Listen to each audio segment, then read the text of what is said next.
This is Erma, the Taco 2001 TRD off-road 4-door short bed, and I am doing the project where I'm Plasti-Dipping the faded fenders. Now, the front fenders already been done. I did those yesterday, and actually the wheels I did almost 2 years ago, and they're holding up really well. So I've decided to go ahead and do the fenders as well. So I'm already about halfway through this project, but I'm going to show you what I've learned so far and some of the steps I've taken to help save you a little time. So this side over here, as you can see, still has the fading.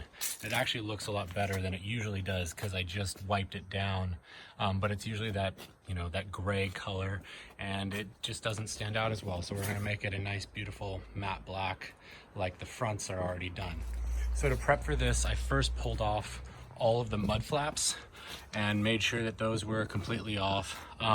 In the backs, I also removed all of the bolts because I didn't want to paint over those. So after the bolts were removed, I ran my hand along the inside and felt for any burrs and used a little sandpaper to clean those up. Now, don't be stupid like me and just go willy-nilly with the sandpaper, or else you'll scratch up your paint a little bit like I did. So be careful to stay on the plastic itself. So after pulling all the bolts and making sure that they're cleaned up, I do have and use this product here I ordered it off Amazon from dipyourcar.com, and this is just the spray that's meant to clean the surfaces beforehand. So I sprayed the fenders with this and wiped them down real good after sanding them and made sure all of the residue was off. Then after that, I used this product, and this is one you got to be really careful with because this is the dip release, and it's meant for the tires when you do your wheels. But the tires are rubber, right? And so this piece right here is also rubber. So I very gently wiped the dip release along the rubber here so that when you, and look at that terrible job I did with the sandpaper, that sucks. Gonna have to see if I can get that buffed out, I'm not sure.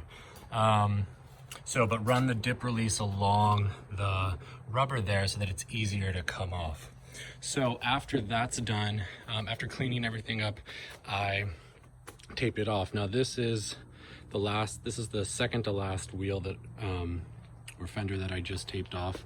And it's a little bit more, you know, not as good. And this last wheel, what I discovered is if you take a hefty bag and cut it in half, and cut it long ways and then hang it, you can just run a scissors along the edge and clean it up and use one single piece. So you could probably get away with just using 2 hefty bags, cut them in half. I probably used too much here, or 4 bags, 1 for each tire, and just start off at the top and hang them, and then bring it down and grab that clean edge on the scissors and clean it up.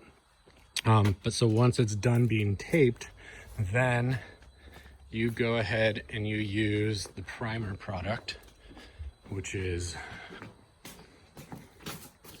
this one here. It's got a clear cap that comes with it, but this is the primer, and I've laid down the primer. Actually, I've already done the first layer of black over this. So just 1 layer of primer is what I did. And then this is the first layer of black. And I'll probably go over this at least 4 more times, about every 40 minutes to an hour if I can wait that long. So it takes a while to kind of set, but you can see how it goes. And it comes off blotty like that. But then once it dries, it becomes like one cohesive material. And then at the end, once this dries, so tomorrow what I'll do after this is all done is I run a razor blade ever so gently along the edge, not on the rubber itself, but just under the rubber to help cut the Plasti-Dip off from that section. So as you can see with the tape, I left, a 1/16 or a 32nd of an inch of the rubber showing there, so that's my line, and then I'll slip a little razor blade underneath and cut it, because this is like a plastic rubber when it's all said and done. So that's about it. 4 coats of the black, 1 coat of the primer, take off the mud flaps and clean it really well. Took off the back bolts, and then use a single trash bag and cut it around to make it work for there. And then take your time and lay it on smooth. All right, so this is Plasti-Dipping the faded fenders for a 2001 Tacoma.